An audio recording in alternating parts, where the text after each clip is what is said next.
Thank you for listening to the Living Zen-podcast. If you've been listening for a while and are wondering how you can take the next step in developing your own Zen practice, or how you can more formally connect with our community, please explore our online Orientation to Zen practice, which you can find on our website at zenwest.ca. If you enjoy the resources that we make available online, we would very much appreciate your support. There are a number of ways that you can help us continue to do the work we do. One of the best ways is by becoming a part of our community as an associate. Your commitment of $10 a month will ensure that offerings like the Living Zen-podcast, eZendo, and our online Orientation to Zen will continue to be available around the world to everyone with an interest in truly living Zen. To become an associate, please visit our website at zenwest.ca and click on Become an Associate. Many more Zen Talks are available for purchase on iTunes and at Amazon.com. Just search for Venerable Eshu Martin. These talks are also made available for free on our website for all of our members and associates. You may also want to download the Living Zen Podcast app, which makes downloading and listening to the podcast effortless. Thank you for your support, and thank you for listening to Living Zen.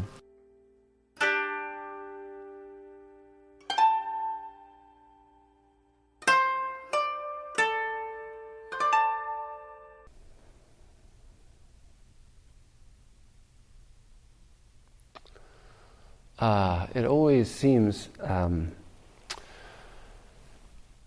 on the nights where I really have no idea what it is that I'm going to talk about, it seems that situations always arise that offer me the opportunity to have something very clear to discuss. So tonight we have a whole bunch of people away, officers. I think a lot of people are sick. Maybe some of them have come down with election fever and are lying at home in bed watching multiple news channels as the election results come in from our neighbors in the United States. This evening we just had somebody who came and didn't realize that it was a participation kind of event, and so didn't want to come into the room and meditate. And that's okay. But then they wanted to know if they could stay outside the room and watch. And our Shika, who is always so kind and so compassionate, said, "Oh yeah, sure, you can watch." But then Eshu pulls him aside and says, "Zen's not a spectator sport." And this is our lesson today. This is what I want to talk about today. Your life isn't a spectator sport. We set up these barriers of inside and outside. And even coming into this kind of a room, all of you know sitting here, or you should know, maybe I should say expressly, I don't ask that you believe anything. In fact, I really don't want you to believe anything. You don't have to change anything that you think out there when you come into this room to sit and do Zazen. In fact, if anything, I just want you to drop it all.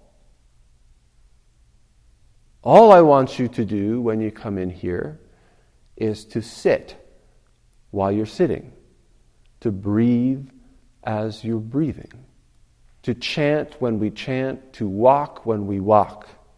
Don't make an issue out of it. Don't make a system out of it. Don't make a belief out of it. That's not what we're doing. This practice is to engage with our life. The experience of this person tonight is our own experience in so many moments and aspects of our life.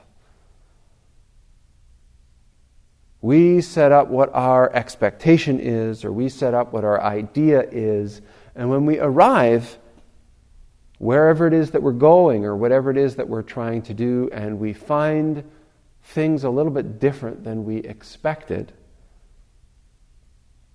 we have a critical point or a critical decision. And that is, do we fixate? Do we rigidly grab onto who it is that we think we are and how things ought to be? Because if we do that, then our life becomes this practice of sitting on the outside looking in. We can even think that we're doing whatever it is that we're doing, but we're on the outside looking in. Or we can have the courage to say, oh, this is who I think I was. This is how I thought things were going to be. This is how I thought it would pan out. And it didn't. No sense hanging on to that idea. How about we just drop it and get on with what's unfolding right in front of me? Because if I hang on to what I thought, then all I've got is ideas. I'm hanging on to ideas and missing my life. But if I'm able to just let go and enter into this new moment, this new life that's arising in front of me, then I let go of these ghosts, of these shells, of these empty carcasses of ideas, and I enter into the living stream of my life. And that's what we're doing. That's what this practice is about. This is such a beautiful illustration because I think we've all been there. Oh, it's going to be like this, and we get there. And we feel the tightness in our necks and the tightness in our chests, and our breathing changes and our heart rate accelerates, and we go, can't do it! Ah! And according to the teachings of Buddhism, this is the manifestation of suffering. The characteristics are always the same, whether it's meeting a new person or starting a new job or getting a new project or on and on and on, being in a new place, trying a new practice. And this is the most important time to remember what we're doing here, because it can change your life. Simply this practice of breathing, allowing the body to be alert, awake, and yet relaxed. Allowing the rigidity that we're tightening, we're latching onto, to soften, and allowing ourselves to move.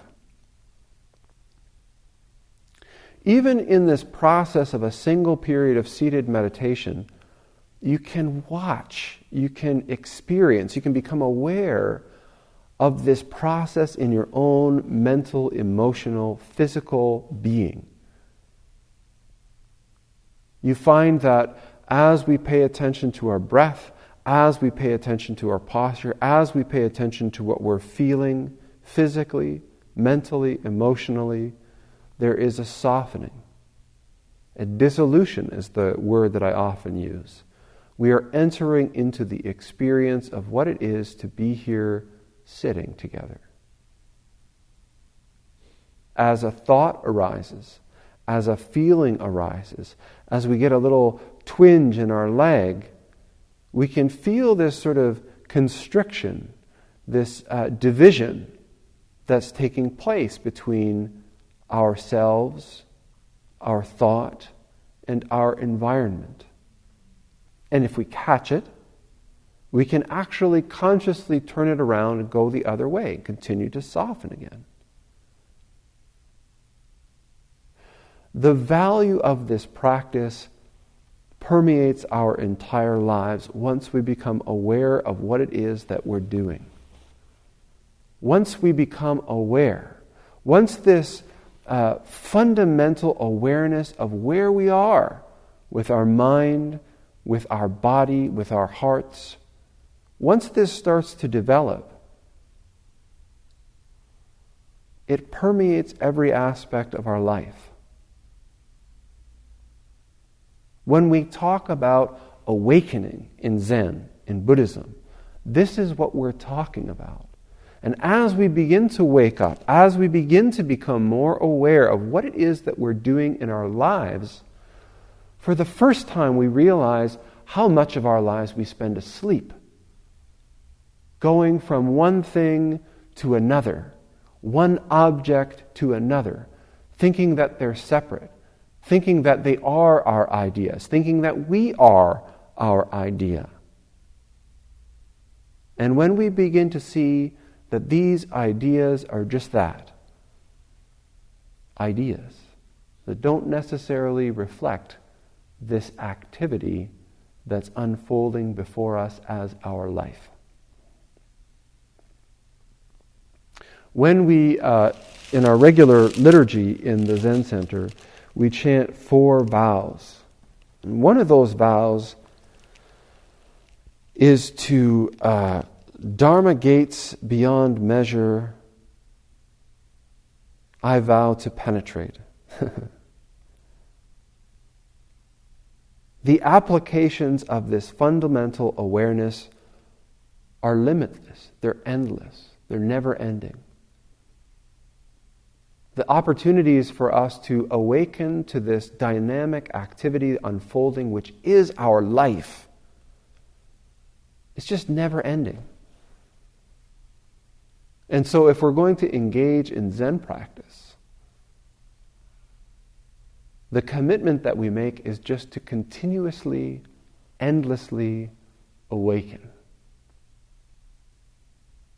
It happens on this cushion. It happens when we come into a new environment. It happens when we meet a new person, or when we meet an old, familiar, difficult person. How do we awaken to this fundamental unity, this fundamental nature, this fundamental unfolding which has as its content all things?